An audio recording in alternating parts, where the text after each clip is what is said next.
Magandang umaga, narito ang weather update sa araw ng Lunes, January 12, 2026. Sa lukuyan, wala po tayo nakikita o namomonitor na malawakang pag-ulan sa ating bansa. Hindi itong mga pulong-pulong pag-ulan o isolated mga pag-ulan sa malaking bahagi ng Visayas at Mindanao, dulot yan ng localized thunderstorm. At inyong kikita ang ating weather system. Itong shear line ay nakaka-apekto pa rin sa silangang bahagi ng Northern at Central Luzon. Samantala, ang amihan o Northeast Monsoon ay yung nakikita, naapektuhan pa rin ang nalabing bahagi ng Northern Luzon at ng Central Luzon. Sa mga oras nito, wala po tayo nakikita o namomonitor na low pressure area, LPA o bagyo sa loob at sa labas ng ating Philippine Area of Responsibility. At sa ating magiging lagay na panahon ngayong araw, dahil sa shear line, makaranas ng maulap na kalangitan na may mga kalat-kalat na pag-ulan at may kasamang isolated thunderstorm sa mga probinsya ng Cagayan, Isabela, Aurora at Quezon. Makakaranas din ng maulap na kalangitan na may mga mahihinang pag-ulan sa Cordillera at sa lalabing bahagi ng Cagayan Valley. Maganda at maliwanag sa panahon naman na may mga isolated na mahihinang pag-ulan sa Ilocos Region at ganoon din sa lalabing bahagi ng Central Luzon at Metro Manila.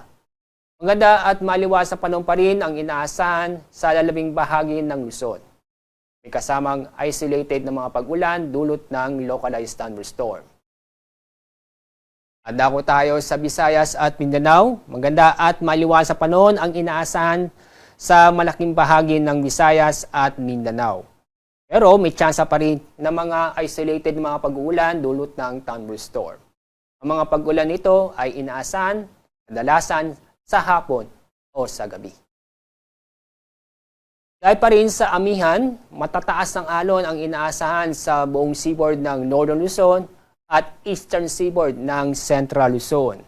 Ang mga lugar na isilalim ng gale warning ay sa mga probinsya ng Ilocos Norte, Batanes, Cagayan, Isabela, Aurora, at ganoon din sa northern coast ng Quezon kasama ang northern at eastern coast ng Polillo Islands.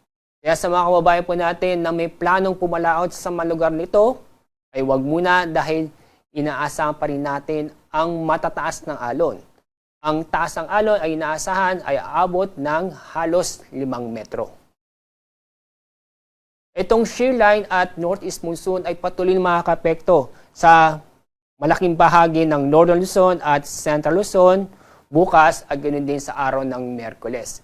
Kaya patuloy pa rin na makakaranas ng maulap na kalangitan na may mga kalat-kalat na pag-ulan at isolated thunderstorm sa mga probinsya ng Cagayan, Isabela, Aurora at Quezon.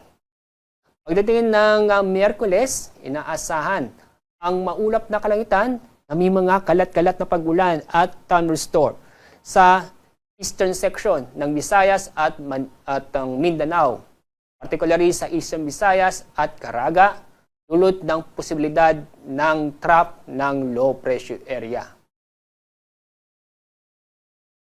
Ang araw sisikat mayang 6:24 ng umaga. Ang araw lulubog sa ganap na 5:44 ng hapon.